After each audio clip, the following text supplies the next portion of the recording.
Los dragones son criaturas de mitología, descritas comúnmente como la primera raza sensitiva en aparecer en el mundo, con una esperanza de vida que se alarga más allá de los siglos.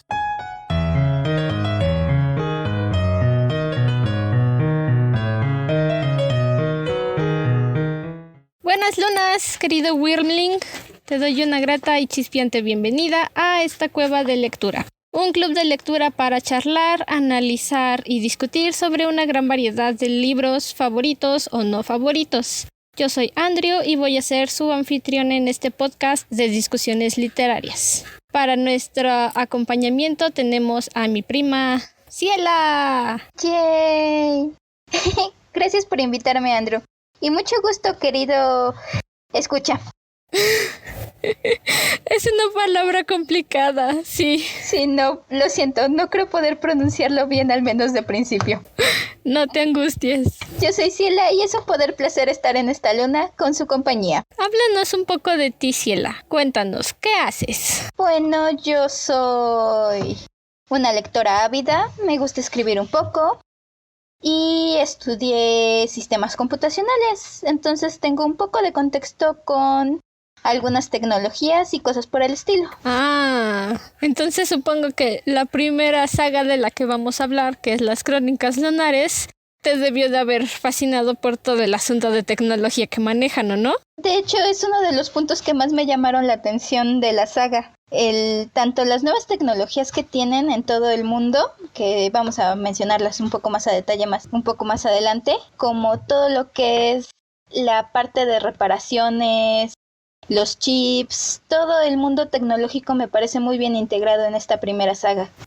Perfecto, porque también ese es uno de mis aspectos favoritos, que es lo que la mayoría de las personas manejan en las películas, ¿sabes? Como en la de El precio del mañana, que en lugar de tener un tipo de moneda, pagan las cosas con tiempo. Es también esa de las cosas que a mí me gustó de Crónicas Lunares, porque tienen su manejo de chips de identidad y qué sorprendente, ¿no? Que en lugar de tener tus cuentas bancarias en tarjetas o manejarlas en el teléfono, las tienes literalmente al alcance de la mano en tu muñeca. Todo, o sea, no estás hablando únicamente de las cuentas bancarias, todo su identidad, sus documentos, su información, todo ya viene integrado dentro de ti, lo cual puede ser hasta cierto punto es bastante bueno, pero también tiene ciertos peligros o ciertas inconveniencias porque, por ejemplo, pueden saber fácilmente dónde te encuentras o puedes ser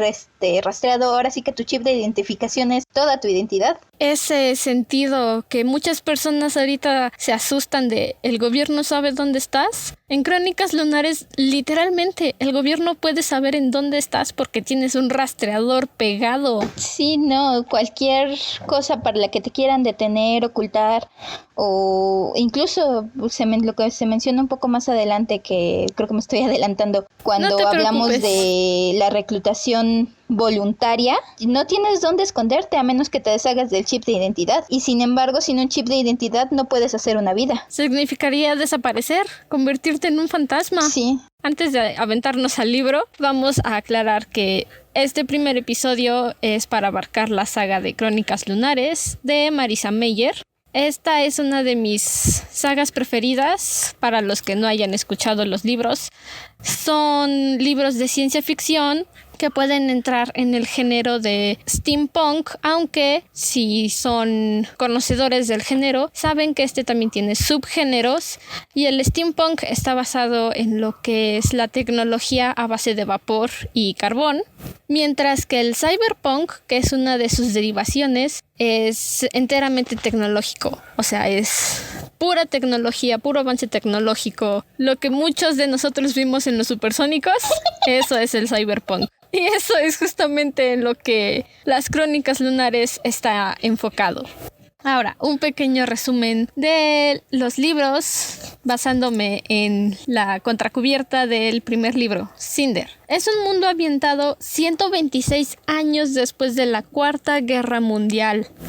O sea, ya vivimos otras 2 guerras mundiales. Agotaron la mayor parte de los recursos naturales y en consecuencia ahora tenemos humanos y androides viviendo en comunidad. Lo que te lleva a pensar que después de todos estos años de guerra, finalmente la tecnología se volvió parte de nuestra vida diaria. O sea, ya no solo con el teléfono, literalmente. Sí, de por sí es un camino que hemos estado avanzando conforme los años. O sea, cada vez la tecnología toma más y más de nuestra vida. Pero sí, realmente el mundo que nos pintan ya es un punto en el que la tecnología no solo es indispensable, es ya un punto donde todo está controlado. Tenemos androides que se encargan de las funciones médicas más peligrosas, de trabajos de seguridad, de muchas cosas donde ya los humanos... Podría pensarse que también los androides se encargan del trabajo de mano pesada, porque al ser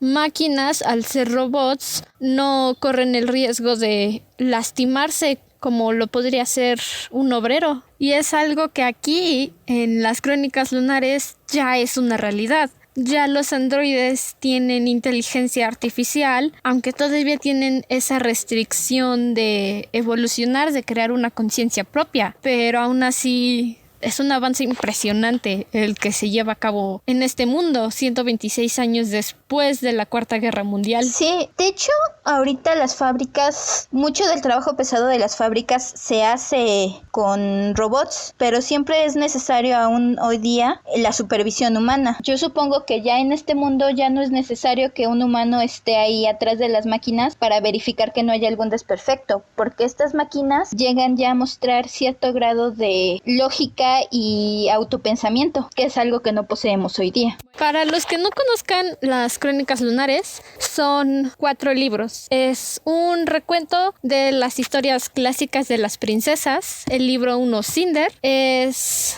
una nueva forma de contarte la historia de Cenicienta, pero nada que ver con Cenicienta como la recuerdas en las películas de Disney. Es más acercada a la Cenicienta de los hermanos Grimm, y cada uno de los libros está dividido en 4 libros internos. El día de hoy vamos a hablar del libro 1 de Cinder, que son nuestra introducción al mundo de Nueva Beijing.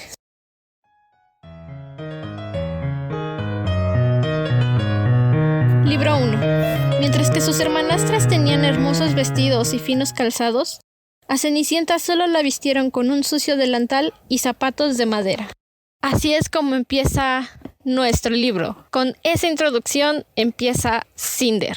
Dime, de lo que empezaste a leer del libro 1, ¿qué es lo que te pareció de Nueva Beijing, de esta ciudad planteada por Marisa Meyer? Nueva Beijing se me hizo un lugar muy interesante. Es muy fácil sumergirse en el mundo que crea la autora. Justamente este ambiente cyberpunk donde puedes ver una tecnología mucho más avanzada, pero creíble dentro de lo que tenemos ahorita. Como dijiste en un principio, son cosas que veíamos en los supersónicos, pero al mismo tiempo le da un aire de un tiempo antiguo, tanto en las construcciones como en el modo de vida, que hace un ambiente atemporal donde es muy fácil identificarte con los personajes, con las locaciones. Empezando el libro, el primer capítulo, el local de Cinder, es un sitio que me recordó mucho los locales que encuentras en las plazas de la tecnología, donde Cinder es una mecánica. Tiene un local donde repara objetos, androides y cosas por el estilo. Entonces es muy similar a lo que encuentras en un local tecnológico, con las piezas botadas por todos lados, unas herramientas por aquí, un aparato a medio arreglar por acá, con la persona encargada detrás. Sí, te da algo de lo que me encanta de Marisa Meyer, es la capacidad que tiene para crear imágenes en tan pocas palabras. Cuando describe el puesto de Cinder entre el vendedor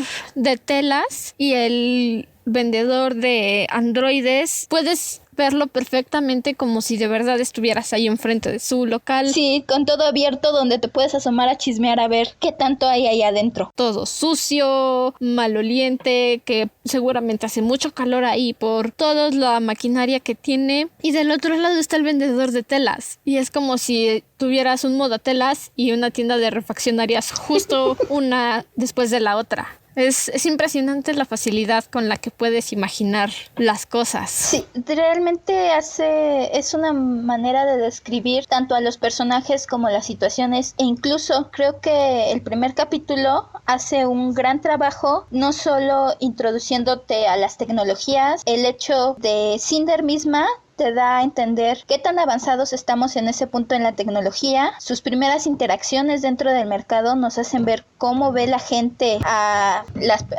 Cinder es un cyborg, y una simple vistazo en las primeras líneas. El primer párrafo: Cinder aflojando un tornillo viejo y desgastado de su pierna izquierda porque su pie le queda pequeño. Ajá, es lo primero que sabemos. Es cyborg y su pie es muy pequeño para su cuerpo. Que de hecho es una analogía bastante inteligente con las primeras líneas que nos da el libro, que le dan zapatos de madera en los cuentos originales, mientras que Cinder tiene que crecer con prótesis muy pequeñas para ella porque no van a gastar en ella. Porque es un cyborg, y esa es otra de las cosas que aprendemos justo en ese primer capítulo de Cinder. A las personas no le gustan los cyborgs, y lo vemos con la panadera que está cruzando la calle frente a su local. Hace una cara de desagrado inmenso cuando ve a Cinder, como si pudiera contagiarse, y eso es algo que a mí me encantó de Cinder. Para cerrar su discusión con ella misma que estaba teniendo, dice: no es como si los cables fueran contagiosos. De hecho, sí, es consciente de cómo la ve, y realmente Cinder, algo que me gusta es que no se muerde la lengua. No, me encanta. O sea, sí, de hecho es parte de la personalidad de Cinder, que muchas veces, aun cuando es claro que ella misma se siente muy mal o no tiene una baja autoestima en ciertos puntos por lo mismo de que es un cyborg, es una gran inseguridad que ella tiene, pero tampoco se muerde la lengua para defenderse. En muchas instancias, cuando alguien, por ejemplo en esta primera instancia, la panadera nos deja ver cuál es el prejuicio de la gente contra los cyborgs, incluso le dice a su hijo que se aleje del local, como si fuera algo malo o contagioso o peligroso. Como si fuera una persona con lepra, y le dice: no te acerques ahí, y dices tú: wow, solo son unos cables. Lo cual es irónico considerando el otro gran conflicto que tenemos en el libro. Oh, sí. Que es la fiebre azul, donde literalmente tienes una enfermedad contagiosa, y que de hecho también creo que es un punto muy interesante, que la misma persona que nos introduce a lo que es la discriminación hacia los cyborgs nos da una idea de cuáles son los primeros síntomas y la reacción que genera esta enfermedad. Sí, el pánico. No sé cuál fue tu impresión con la letumosis, pero yo, que ya tengo unos buenos años leyendo los libros, cuando surgió la contingencia por el COVID-19, lo primero que yo dije fue: santas estrellas, la letumosis. Bueno, yo he leído los libros como 8 veces cada uno, los 4 de corrido. Entonces, eso fue lo primero en lo que yo pensé cuando surgió la contingencia. Dije: oh no, ya nos cargó la letumosis. Y en cierto punto tienen muchas semejanzas, no sé si las has visto. Es altamente contagiosa, no hay una cura por el momento, y lo único que puedes hacer es tratar de contenerla lo mejor posible. De hecho, aislar a las personas aislar a las personas para evitar contagios, realmente. Las aíslas, y es algo que yo estaba comentando con mis papás el otro día. Se enferma tu familiar, tu amigo, y se lo llevan y no vuelves a saber nada de él. Y cuando estaba releyendo los primeros 2 libros, me dio una angustia porque dije: es exactamente lo mismo. O sea, esta señora publicó su libro en el 2012, 8 años antes de la contingencia, y predijo exactamente lo que iba a suceder con la letumosis. Uh-huh. Y es demasiado. De hecho, desde ese punto yo empecé a leer los libros. Yo soy nueva en este mundo de Crónicas Lunares. En este momento el único libro que he leído ha sido Cinder, pero yo empecé justamente dentro de la cuarentena a leer los libros. Y sí, en cuanto empecé a leer fui asociando todo lo que ha ido pasando en estos meses, pero también creo que tiene mucho que ver el hecho de que lo que es la letumosis y la fiebre azul es un paralelo increíblemente directo con lo que fue la peste negra. Y ni siquiera es tan diferente porque aunque en la peste negra no existiera la tecnología que tienen ahora en Nueva Beijing, sabes que sigue siendo un problema horrible. Es una situación en la que la gente puede o no puede estar a salvo. Y no solo eso, incluso el hecho de que, porque por ejemplo, que creo que es la mayor diferencia que tenemos ahorita con lo que está sucediendo con el COVID contra lo que es la fiebre azul y la peste negra, una de las cosas que se ha dicho mucho del COVID es que tardas 15 días antes de presentar síntomas. Eres contagioso por 15 días antes. 15 días de incubación. Ajá, mientras que la leucomosis tienes aproximadamente una semana entre que surgen los síntomas de la fase 2, que de hecho algo interesante me parece es que nunca, bueno, al menos en Cinder yo no recuerdo que nos dijeran cuánto tiempo pasas de fase 1 de que te contagies a la fase 2 donde empiezan a presentar los hematomas, pero de que entras a la fase 2, una semana, en una semana las personas se van. Es que en realidad los síntomas de la fase 1 no se muestran. Es como si tuvieras fiebre o mareos, más que nada grave. El asunto de la leucomosis es que te das cuenta de que estás enfermo en la fase 2, que es cuando empiezan a aparecer los hematomas, las manchas en la piel, y es inmediatamente cuando te llevan, porque de la fase 2 tienes de 2 a 3 semanas para sobrevivir. O sea, es una enfermedad que arrasa con las personas. Es tu último momento para decir adiós, despedirte. Eso si tienes suerte de poder despedirte antes de que te lleven los androides, que otra cosa de las que comentamos, los androides se encargan de todo en este asunto de la leucomosis. Son los androides paramédicos los que te llevan a las zonas de cuarentena, y así es como están deteniendo los contagios o intentan detener los contagios. De hecho, sí es un punto en donde ya no tienes, y como dices, no hay una cura. Es ya en cuanto los hematomas surgen, es prácticamente una condena de muerte. Es horrible, porque la fase 3, que es la última de la leucomosis prácticamente, porque el salto entre fase 2 a fase 3 es rápido, que es cuando la sangre deja de circular por tu cuerpo y se te empiezan a poner los dedos azules. Llegados a ese punto prácticamente nada más te queda esperar. Tal vez sean unas horas desde que empiezas a perder la sangre en las extremidades, o unos minutos hasta que te mueras. Es un punto donde te enfermas, te alejan de tu familia, pierdes el contacto con todos, no te puedes despedir. Si tienes suerte a lo mejor les dices adiós, pero en muchos casos, por ejemplo, Sasha, la panadera, que se enferma en frente de su local, que ni siquiera... Sacha, que su hijo mismo intenta correr hacia ella y lo evitan. Lo único que puede hacer es ver cómo se llevan a su hijo, y luego estás al cuidado de androides lejos de cualquier ser humano, donde no solo es lo terrible de la enfermedad.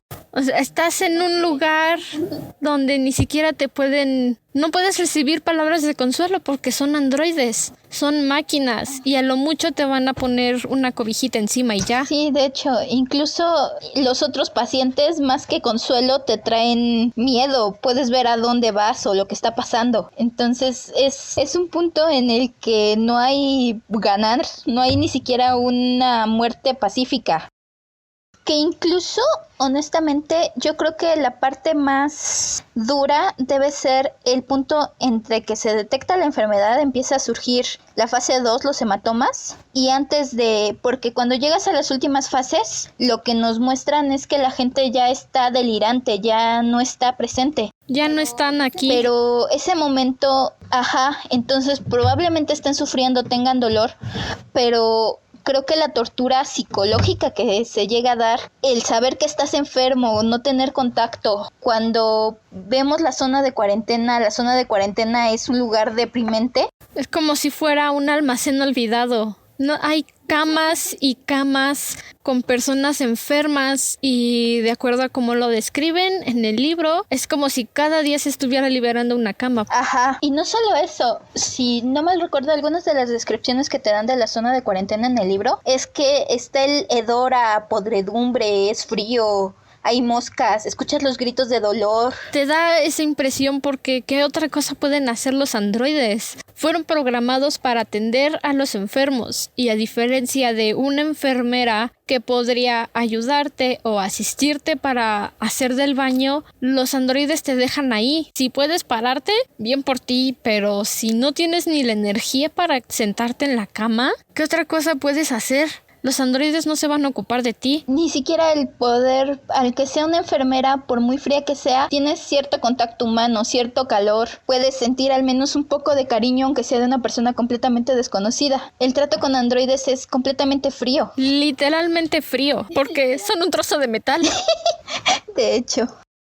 Toda esta parte de la zona de cuarentena, volviendo a todo lo que son los comparativos con la peste negra, me recuerdan mucho la historia de, no sé si has escuchado la historia de Poveglia, la isla de Venecia. Sí. Donde mandaban a la gente que se enfermaba con la peste negra. Con que tosieras tantito, aunque fuera una gripe, tener fiebre y despertar en un barco camino a la isla, donde sabías que ya no ibas a regresar. Donde los doctores ni siquiera se te acercaban, los trataban con palos. Con palos, sí. Diego, alguna de las tranquilidades que te da el libro con la letumosis es que te hacen un análisis de sangre. Y entonces ya sabes en cuestión de segundos si te contagiaste de letumosis o nada más es una fiebre normal. Ese es un poco de alivio. Creo que esa es una de las grandes virtudes de la tecnología que vemos en el libro, donde no hay un nivel de histeria colectiva, que igual volviendo a lo que está pasando ahorita ves a alguien toser en la calle e inmediatamente retrocedes. Piensas lo peor. Aquí es un punto donde al menos la tecnología te permite saber si de verdad hay algo de qué preocuparte o no. Si realmente te contagiaste de la fiebre azul o nada más te dio fiebre porque no duermes.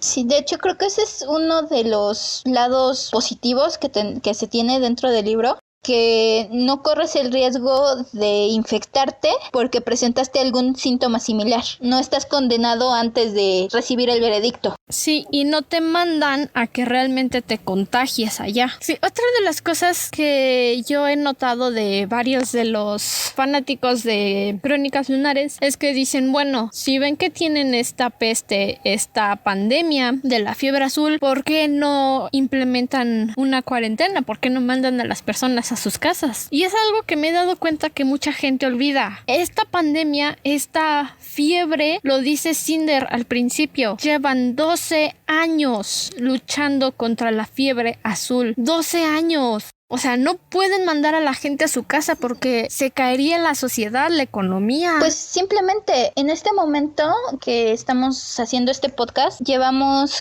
unos 3 meses lo que es la cuarentena por el COVID y realmente la gente ya está desesperada por salir de sus casas. Entonces 12 años es un tiempo excesivo, prácticamente la vida de muchos niños. Sí, y deja tú que la gente ya quiera salir de su casa. Necesitamos trabajar. El país necesita la mano de obra. Entonces no puedes simplemente decirle al mundo entero, pues quédate en tu casa por 12 años hasta que encontremos una cura, porque si no, ¿de qué van a vivir? ¿Polvo de estrellas? Sí, no puedes detener por completo todo. Que de hecho también esos 12 años dicen mucho porque la peste negra duró unos 7 años, más o menos, leí por ahí. Y fueron 25 millones de personas solo en Europa las que murieron por la peste negra. ¿Cuánta gente se habrá ido en esos 12 años? Pues no lo mencionan en cifras exactas, pero en los primeros 2 libros de Cinder sí te mencionan que ha acabado con una buena parte de la población mundial. Ya no solo de Europa como la peste negra, mundial. O sea, este bichito, la letumosis, arrasó con el mundo en 12 años y todavía están luchando contra ella. Sí, y el hecho de que ningún país tenés a toda la Tierra, todos los científicos importantes, podemos estimar todos los científicos que son alguien dentro del planeta, intentando ver qué onda con la enfermedad sin tener resultados. Saben dónde está el bicho, pueden identificar cuando alguien se infecta, pero no están ni cerca de descubrir una cura. Lo peor es que no te dicen cuál es el patógeno. Ya ves que en muchas películas de pandemias, epidemias y enfermedades te dicen, bueno, es que el patógeno está aquí, ¿no? Este este es el bichito. Y te dicen, pues si nos seguimos con su historia lo podemos acabar así. Lo que más te pone a pensar de la letumosis es que ni siquiera saben de dónde vino el bichito. Es todo un misterio, tenemos todo un halo de misterio alrededor de la enfermedad,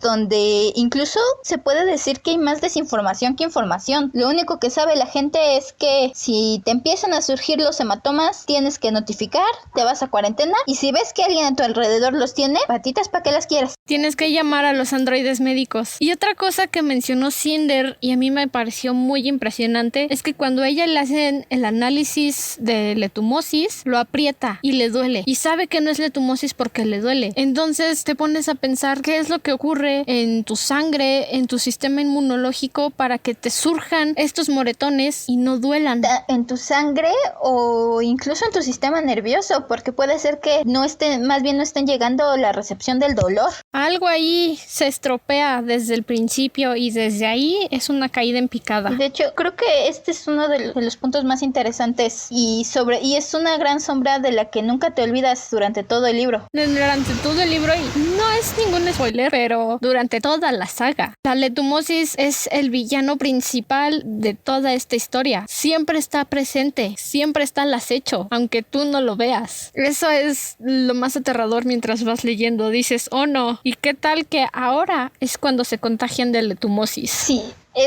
Creo que incluso puede llegar a ser más aterrador que cualquier villano, digamos, humano o que sea un ser consciente que te puede presentar la saga, porque mientras puedes anticipar, puedes esquivar, puedes esconderte de una persona, una enfermedad que está siempre al acecho y que plantea da paso a muchos de los escenarios políticos, sociales que se dan dentro de la historia, es algo de lo que no puedes esconderte, o si te escondes no garantiza que vayas a estar a salvo. No, es el enemigo que siempre está detrás de ti, pero nunca sabes cuándo va a decidir atacarte. Y llevándonos en esta conversación de la letumosis que abarca prácticamente un buen tema del libro, ¿qué opinión tienes tú sobre la Tercera y la Cuarta Guerra Mundial? Que es otra de las cosas que también nos comenta Cinder en sus primeros pensamientos. Este es un punto interesante, o sea, nos da una idea de cómo fue que pasamos de donde estamos ahora a donde están en el libro. ¿Por qué? Porque estamos hablando de que la Primera y la Segunda Guerra Mundial son dos de los acontecimientos que más han marcado la historia del mundo. Es un poco triste que nos haya tomado 4 de esas poder encontrar la paz. 4 guerras y casi aniquilar nuestros recursos naturales. De hecho lo dicen, el mundo estuvo prácticamente a punto de destruirse para que los humanos pudieran decir, oye, párale. De hecho incluso vemos una estructura política de cómo están organizados los países completamente diferente. Y es lógico después de una guerra y una situación de ese tamaño. Y ni siquiera sabemos, en este punto del libro 1 de Cinder, ni siquiera sabemos cómo están distribuidos los países. Sabemos que Nueva Beijing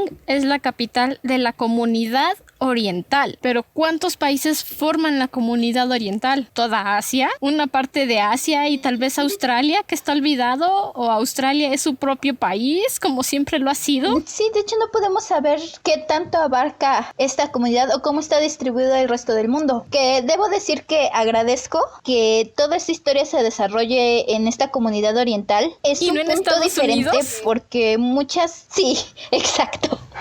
Muchas veces todas estas historias que son de mundos futuros son en Estados Unidos o la evolución de lo que fue Estados Unidos. Esa es otra de las cosas que a mí me encantó de Marisa Meyer, porque ella en esencia es una friki, como muchos podemos serlo. Sí. Ella es fan de Sailor Moon, entonces desde el principio que empiezas a leerlo dices, de aquí soy, porque no es Estados Unidos, es Nueva Beijing, es China, es Asia, no es el sobrevalorado Estados Unidos. Y es un cambio muy refrescante para una historia juvenil. Sí, te planta todo un mundo diferente a lo que estás acostumbrado, que siempre estás acostumbrado, que es el mismo tipo de cultura posapocalíptica, el mismo tipo de mundo. Aquí es un mundo diferente, es un mundo, como te digo, que se siente antiguo, pero más avanzado, y eso le da un ambiente en el que te puedes identificar muy fácil y que no creo que se haga viejo en unos años. Y de hecho se nota, es a lo largo de las páginas como una persona que pues, ha tenido contacto con Sailor Moon, el anime y todo eso. Hasta eso puedes notar la influencia que tiene toda esta cultura friki dentro del libro. Sí, y no sé si tú lo notaste o te entró curiosidad. Cuando introducen a Chang Sacha, dicen Chang Mei. Y cuando se acercan al local de Cinder, dicen Lin Mei.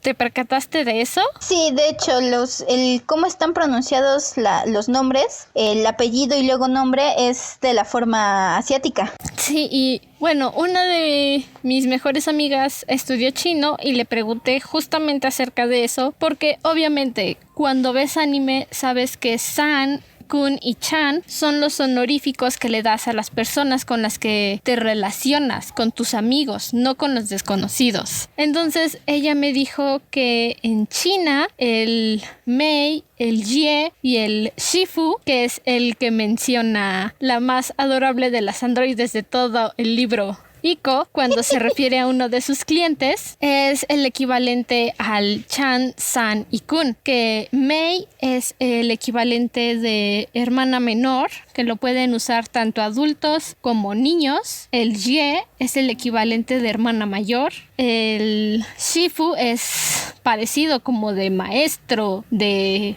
honorable, de alguien que tiene más conocimiento que tú. Y eso a mí me encantó de Marisa Meyer, que de verdad se metió intenso a su investigación para que esta historia se sienta natural. De hecho, creo que es el mayor punto que le puedo dar a la historia, que todas las acciones, los diálogos, los puntos de los personajes se sienten muy naturales, tanto en la cultura como dices, como te digo, yo como en mi carrera, mucho de lo que me identifiqué con Cinder fue todos estos pequeños detalles tecnológicos, como que cuando está en este primer momento del libro donde tenemos a Cinder desatornillando su pie y está el tornillo corrido, que ya no están las marcas, ese es un clásico y de hecho es reconfortante y al mismo tiempo frustrante saber que en 126 años después de la Cuarta Guerra Mundial, los tornillos siguen corriéndose y que tu primer instinto para arreglar algo siempre es darle un buen golpe. Claro, si el hardware no funciona, ¿qué haces? Le pegas. Entonces son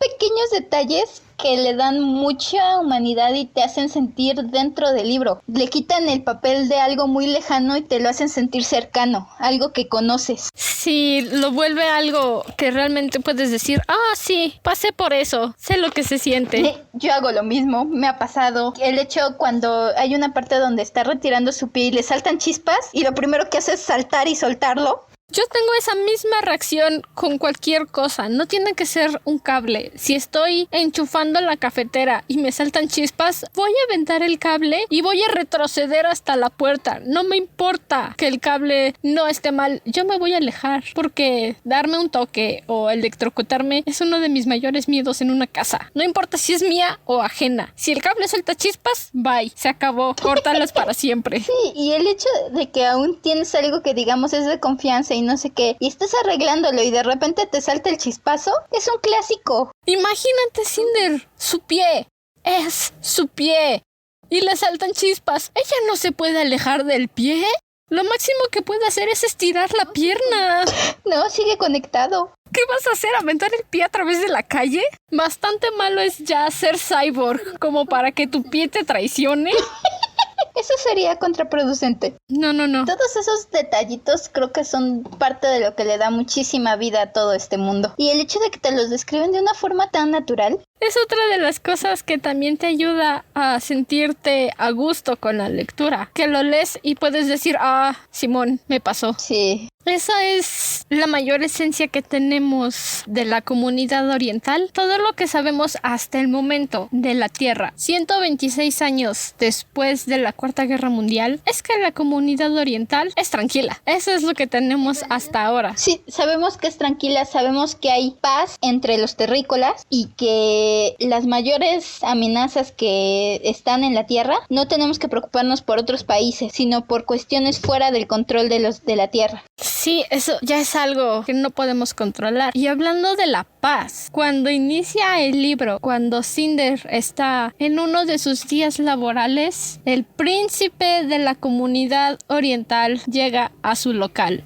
Príncipe, o sea que seguimos trabajando en monarquías. Pero yo al principio dije, al menos dentro de la comunidad oriental. Pero no es una monarquía que se rija por la iglesia, como sucede en Inglaterra. No. Es una monarquía imperial. O sea que aquí la familia real se encarga de todo lo que pasa en el país. Es un punto interesante porque por un lado se ha dicho mucho últimamente, sobre todo y en años pasados, sobre si las monarquías funcionan o no funcionan, las riquezas y la comparación de la situación de vida, que de hecho es algo que igual podemos ver más adelante, como vemos el modo de vida de Kai contra el modo de vida de Cinder. Pero al mismo tiempo podemos ver en el príncipe Kai que está preparado, aun cuando tal vez no tenga la madurez o no se sienta listo emocionalmente para asumir el poder. Es alguien a quien ha preparado toda su vida para tomar el cargo, conoce su comunidad y está dispuesto a cualquier cosa por ella. Sí, y desde el momento que nació sabe que él es el sucesor de su padre. Él sabe que en algún momento de su vida va a convertirse en el emperador de la comunidad oriental. Y cuando llega al local de Cinder es algo de lo que te puedes dar cuenta de inmediato. No está listo para ser emperador. No, y creo que también la situación con Kai es bastante fuerte porque yo tengo 27 y no me imagino dirigiendo un país. Él tiene 18, apenas está saliendo de la adolescencia, ni siquiera tienen oportunidad de preocuparse por novias o algo similar. Es que él es el príncipe de todo un país, igual que le sucedió a los hijos de la reina Isabel. No tienen la oportunidad de ser un adolescente, o sea, son la cara del país. Kai no puede solamente preocuparse por una novia, y especialmente no puede preocuparse por una novia porque su padre, el emperador Raikan, tiene leutomosis. Esa es otra de las cosas que te angustia. Dices, oh, no puede ser. El pobrecito está que no puede con su vida y en unas semanas va a ser emperador. Sí, y como decíamos cuando hablamos más a fondo de la fiebre azul, esto es algo que de repente pasa y pasa rapidísimo. Entonces para Kai es un punto en el que, aun cuando tiene responsabilidades de príncipe, mientras su padre estaba en funciones, no es tanto el enfoque o la responsabilidad que cae sobre él. La responsabilidad es más hacia prepararse. Pero cuando el emperador se enferma, queda a cargo del país de un momento a otro. El emperador ya está enfermo. Eso es algo que podemos percatarnos desde el primer libro de Cinder. Y por lo que hemos visto de la fiebre azul, que avanza rapidísimo y se lleva a las personas muy rápido. No sé cómo lo sentiste tú, pero cuando yo empecé a leerlo, no pensaba en Kai como el príncipe. Yo ya lo veía en funciones del emperador, porque era claro que el emperador no iba a sobrevivir. Sí, de hecho, sí lo pensé cuando empecé ya como el dirigente del país, pero al mismo tiempo creo que y el mismo Kai en sus pensamientos cuando vemos los libros de su perspectiva, es un dirigente, pero es un dirigente que le está cayendo el 20 de que todo recae sobre él, y es una carga que le llegó de momento. De hecho, hay una parte que me llamó mucho la atención del libro donde el consejero le dice que todo tiene que estar preparado para que él sea coronado, y el primer pensamiento de Kai es que el verdadero emperador está al otro lado en la cama, enfermo, que él se siente como un impostor. Quiero tocar ese tema, pero un poquito después, porque la visita de Kai al emperador Raikan es en el libro 2 de Cinder. Sí. Sí, bueno, ya sabes, yo te dije que para mí es más como un ensayo de mi exposición. Me sé los libros al derecho y al revés. Sí, lo sé. Yo releí los primeros 2 libros para esto y sí, los tengo igual fresquitos. Parece que toda la primera parte lo tenemos más bien del punto de vista de Cinder. Todo el primer día de trabajo de Cinder, no, me dio un estrés. Yo ya me lo imaginaba después de todas mis lecturas, pero para esta que lo volví a leer solamente para rectificar cosas, los capítulos 1 a 8 que dura el libro 1 es un día completo laboral de Cinder, desde que empieza su día en el mercado hasta que va a buscar refacciones al basurero de la ciudad es un día y en todo ese día pasan tantas cosas. Es un día para no olvidar definitivamente. Y hasta cierto punto creo que te da una buena perspectiva ese primer día, porque puedes ver tanto cómo es su vida laboral, su vida familiar, cómo se relaciona con las personas a su alrededor, cómo funciona el mundo, en qué punto estamos de la tecnología, pero ciertamente ese primer día de Cinder es eterno. Es horrible. Ni siquiera yo he vivido tantas experiencias en un solo día de mi vida. A lo mucho puede que se descomponga el camión en donde voy y tengo que subirme a otro. Y ya. Pero Cinder de verdad tuvo toda una montaña rusa de emociones en un solo día. Cuando pasas del principio, de donde estamos en un principio, en su local, arreglando su pie, a cuando llegamos más adelante en su casa, a cuando termina su día, es un punto donde dices, cierto, pasó el mismo día, porque se siente muchísimo más tiempo por la cantidad de cosas que le pasan. Y dices, ¿todavía es el mismo día? Sí. Sí. Suceden demasiadas cosas. Y yo creo que el desencadenante de todo lo que empezó a pasar después de eso fue la llegada del príncipe Kai al local de Cinder porque necesitaba que le arreglara su androide. Desde ahí fue como si se hubiera desencadenado todo lo demás. Porque en cuanto Kai se va, tenemos el aviso, nos damos cuenta de que Chang Sacha se contagió de letumosis y entonces llegan los androides para llevársela y sucede algo que ocurría en la peste negra. Queman su local, lo queman. Sí, eso es algo que siempre bueno, sobre todo en los tiempos antiguos donde no teníamos las medidas que tenemos hoy día, el quemar los lugares para intentar extinguir cualquier contagio. Hoy día lo que hacemos es llenar todo de desinfectante, pero nos deja algo bastante claro, el hecho de que hayamos regresado a quemar todo y nos habla del... Te da una clara idea de lo intensa, de lo fuerte, el poder que tiene la letumosis. Sí,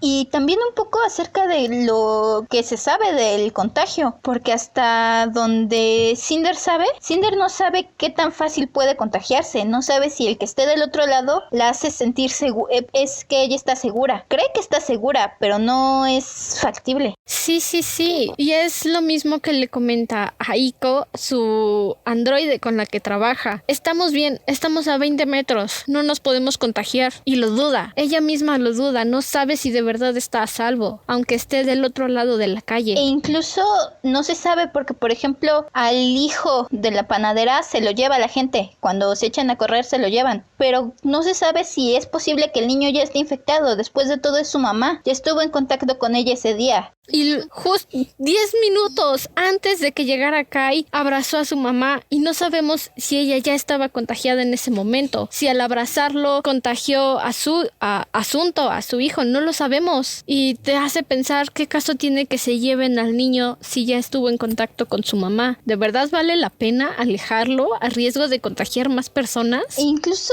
yo me quedé pensando, ahora que lo volví a checar, yo me quedé pensando qué habrá pasado con las personas que hayan comprado en la panadería temprano, con los clientes que ya se hayan atendido ese día. ¿Se habrán contagiado o habrán podido salvarse? La tasa, como quiera que sea, por ejemplo, volviendo al COVID, aquí sabemos, usa el cubrebocas, lávate las manos. Si te lavas las manos, reduces el riesgo de contagio. Sabemos más o menos cómo pasa el virus de una persona a otra. En este caso, creo que estamos muchísimo más a ciegas con la fiebre azul. Porque la fiebre azul ya se contagia por aire. Ya ha estado tanto tiempo aquí que se contagia por aire. Y también, bueno, a mí me enfureció un poco en esta relectura porque ya estoy consciente un poco más al corriente de cómo se llevan los contagios. Las personas, en lugar de intentar contener la enfermedad, huyen, o sea, salen corriendo y ni siquiera se detienen a pensar, bueno, yo compré ahí, quizás me contagié, tengo que hacerme una prueba, tengo que pensar en mi familia. Y es donde también te das cuenta de lo egoísta que sigue siendo la gente.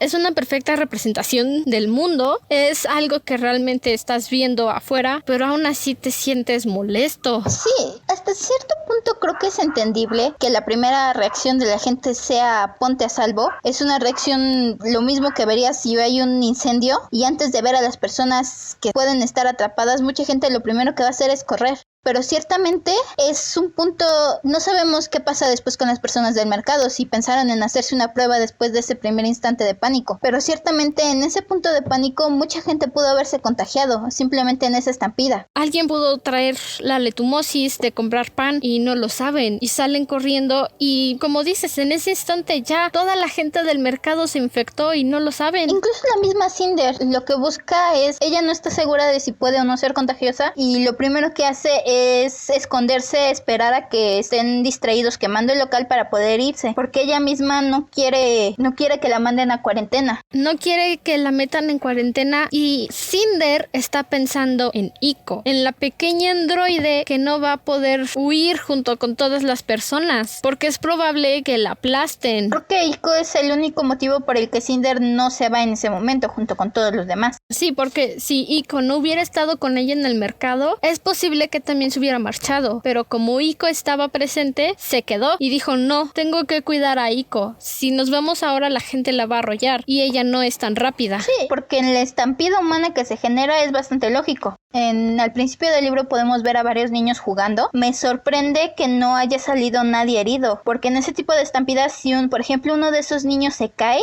no creo que la gente se hubiera detenido a levantar a un niño. Lo aplastan. Bueno, honestamente no sabemos si hubo heridos, porque Cinder cerró la cortina de su local y nos quedamos a oscuras. No nos enteramos de qué ocurrió, si hubo un accidente, si alguien se lastimó, porque Cinder quedó oculta dentro de su local. Pero sí es muy revelador creo que es un primer acercamiento a la enfermedad y a la reacción general del público que te da una idea de cómo está la cosa. Y de hecho cuando lo comparas, por ejemplo, más adelante en el basurero, cuando Peony se infecta, la reacción que tiene tanto Peony como Cinder, a mí me llamó mucho la atención el contraste contra ese primer pánico que vemos, porque aun cuando primero Peony se pone histérica, le da miedo y obviamente es una sentencia de muerte prácticamente, su segundo pensamiento es decirle a Cinder que se aleje, y el pensamiento de Cinder es decir, si estoy contagiada, ya me contagié, y prefiere quedarse a consolarla.